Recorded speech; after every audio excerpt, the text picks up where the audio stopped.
everyone. Facebook recently announced a new feature, automated video captions. The company's employees have been hard at work transcribing 50,000 video ads to train the new tool to be as accurate as possible.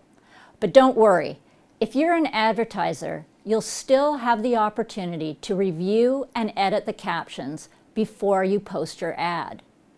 When you use video to advertise on Facebook, you need to ensure your story doesn't require sound to communicate your message. But how do you do that? We created a silent video to demonstrate just a couple of ways marketers can use silence to tell their story. And be sure you stick around after the short for the real show when I talk to Janine Harris, a business video expert, about using the silent treatment in your video ads.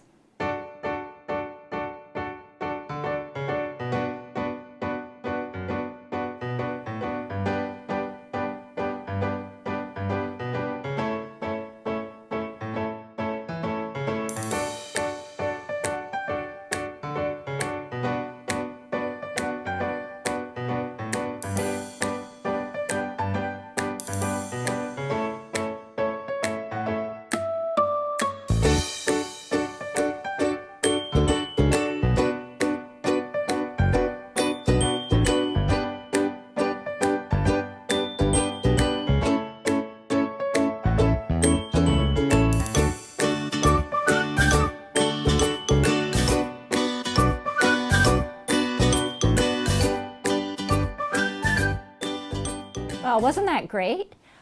I'm here with Janine Harris today from Keyring Media, and I'm so glad because I have all these questions about silent videos and how to produce them. So, Janine, let's start. Maybe you could tell us what type of videos particularly lend themselves to the silent treatment. Okay, well, I think this format is great for teaching you how to do a step-by-step process, like making a cake or how to knit, as long as you can see the story being told just through the visuals. Mm-hmm. It's also great for showing something off, like a product that does something really neat. We see that a lot. And Vine is a great medium for silent videos. You're seeing stuff like how to remove a strip screw or solving problems, things like that. Well, given all that, are there any types of video that should never be silent? No sound is great for showing products and their credibility, but not so good for showing people and their credibility. So anytime you need to communicate expertise, you probably want some sound. Mm-hmm. And if it requires explanation, you're probably better off to also have sound there. And if all you're doing is making somebody read a whole bunch of text on screen, then you're really doing them a disservice. Mm-hmm. Now, do you think businesses are going to start producing silent videos, or are they just going to produce them with sound and then strip them out for Facebook? Right. Yeah, I really don't think that's a good idea. I think these videos need to be produced very intentionally. I don't think you can simply strip the sound off and have the same effect. Mm-hmm. Mm-hmm. Well, are there particular challenges to creating a silent video? Well, you want to know the parts of the process that need a little bit more explanation, that may be not so obvious with just the visuals. So that's where you'd have the captions, and they can help sort of tell the story. So you want to be very clear and concise and plan appropriately. Really just think it through and make sure that it all makes sense in an easy way. Mm-hmm. Now, what about the captions? Are there any suggestions you can give us to write those effectively? Keep them short.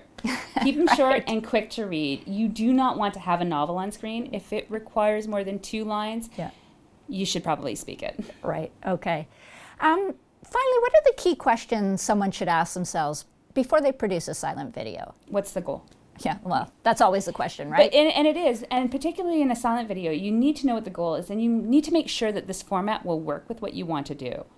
Because again, if you have to put too much text on screen, or if it's complicated, like if you wanted to show how to make a cake, and it can be done in 5 to 8 steps with simple text, great, easy.